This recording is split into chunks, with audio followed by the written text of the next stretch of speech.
Si tu regardes cette vidéo en ce moment, c'est pas un hasard. Probablement parce que tu es dans une période dans ta vie où est-ce que tu mets beaucoup de pression sur ta vie, sur tes relations, sur qui tu devrais être. Mais je veux juste que tu fasses une chose avant qu'on commence. Prends une respiration. Slow down. Ta vie n'est pas censée tout arriver au moment que tu réalises que tu as un objectif, un purpose, quelque chose que tu veux foncer à accomplir. Être un homme, on se fait dire dans notre société que tu dois être performant, tu dois avoir du succès, tu es censé avoir tout figure out, mais je veux que tu te rappelles, si tu as 20 ans, tu es encore super jeune, tu as 30 ans, tu es encore super jeune, tu as 40 ans, tu es encore super jeune, tu as encore le temps de créer. Il y a des personnes qui partent des business en 6 mois. Il y a des personnes qui vont juste aller à l'épicerie puis croiser leur âme sœur, la femme de leur vie. Mais il y a une chose qui doit se passer à l'intérieur de nous. Quand on est dans des moments où est-ce que c'est agité à l'intérieur, on se dit pourquoi ma vie me garde prisonnier. Mais ça, je serais censé être plus loin. Qu'est-ce qu'il faut se dire dans ces moments-là? C'est se rappeler que la vie, c'est un jeu, c'est un film qu'on écrit chaque jour. Être en vie, c'est une condition. Mais vivre sa vie, c'est un art. Puis cet art se développe. Un peintre qui commence à peinturer ne sera pas bon dès la première fois. Rappelle-toi qu'en ce moment, c'est la première fois que tu vis cette expérience humaine. Et qu'est-ce qui détermine ta vie en ce moment? C'est tes pensées, tes émotions, tes actions. Parce que tes pensées vont t'amener à avoir certaines émotions. Ces émotions vont aller chercher certaines motivations, un désir en dedans de toi qui va t'amener à avoir des actions et c'est ce qui crée ta réalité. Mais cette réalité va souvent nous amener à chercher qu'est-ce qui est familier pour nous. Qu'est-ce qui est familier pour nous? C'est rarement de prospérer, d'être heureux en relation, de pouvoir se permettre de s'exprimer à notre authenticité. Si on a peur de se faire juger, on a peur de se faire voir puis d'être différent, de pas fit in. Puis je te comprends, c'est inconfortable. C'est super inconfortable.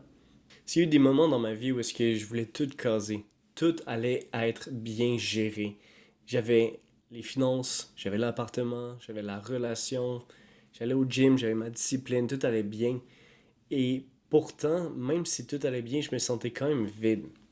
Je sentais quand même qu'il y avait des choses qui avançaient pas assez vite dans ma vie. Je sentais que j'étais en retard, que j'étais pas la version de moi que j'étais censé être.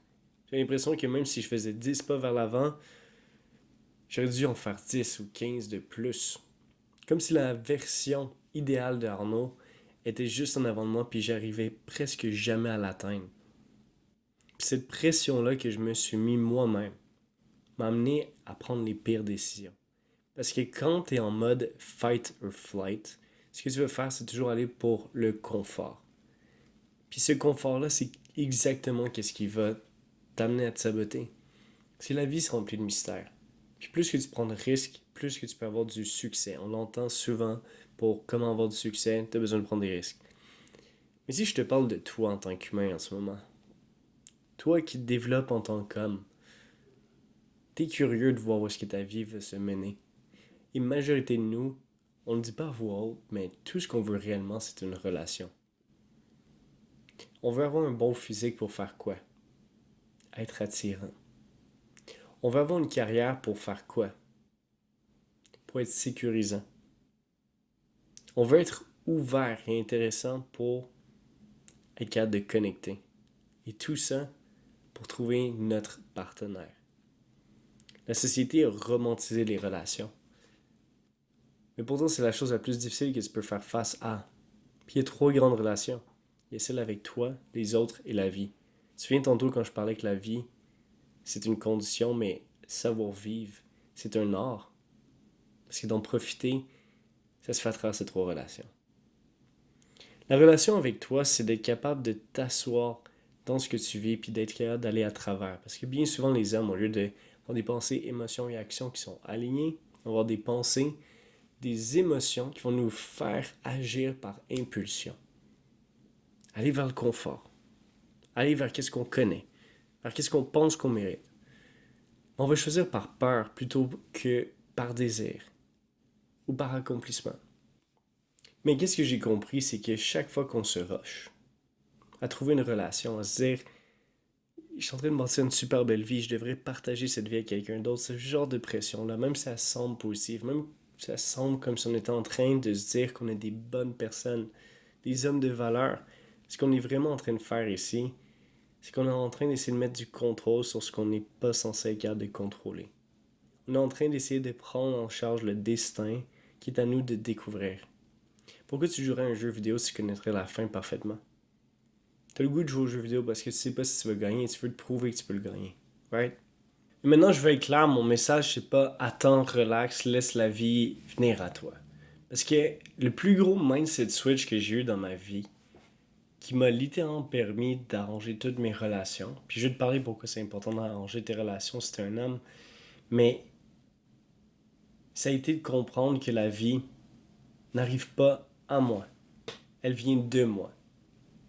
Et en tant qu'homme, je m'étais concentré sur bâtir un physique, bâtir ma carrière, faire de l'argent, avoir du pouvoir, être cool, être charismatique, avoir un beau look. Mais je faisais juste abstraction à la chose la plus importante, qui était moi. Puis dès que j'ai compris qu'il fallait que j'arrête de courir après une destination qui m'était donnée par la société, mais pas nécessairement alignée à qui Arnaud veut devenir, c'est là que tout a changé. Ce que je veux que tu te poses la question, les amis que tu as, est-ce que c'est des amis que tu choisis sincèrement ou tu les as parce que tu as peur d'être seul? La carrière que tu as, est-ce que c'est une carrière que tu poursuis juste pour l'argent ou parce que tu penses sincèrement faire un impact? Parce que la chose qui m'a permis de m'aligner à être le vrai moi, trouver ma vraie authenticité, ça a été de soigner mes relations dans ma vie. Arranger la relation que j'avais avec ma mère, avec mon père, avec ma soeur, avec mes amis. Ça a été ma fondation qui m'a permis de pouvoir bounce back. J'ai failli faire faillite 3 fois. Et si j'avais pas ce cercle-là que j'ai aujourd'hui, j'en serais pas ici aujourd'hui. Et sur le coup, tout ce que je me disais dans le temps, c'est pourquoi ça m'arrive à moi? Pourquoi je dois vivre comme ça? Pourquoi c'est si difficile? J'étais pas où est-ce que mes pieds étaient. J'étais dans une destination, un rêve, une identité qui était très loin de la mienne. Mais celle que je pensais qui était un standard. Mais le standard maintenant est d'apprendre à me connaître. Et c'est ce que je veux que tu puisses te permettre de faire aussi. Tu es beaucoup plus intelligent que tu penses, tu es beaucoup plus performant que tu penses, tu peux travailler plus fort que tu penses, mais tu peux surtout te permettre d'aimer. Et de commencer ça par toi, ensuite les autres, puis ensuite la vie. Tu veux l'aimer. Alors ce que je veux dire ici, c'est que la vie n'est pas censée être difficile. Dans tes relations, tu ne mérites pas d'être seul présentement.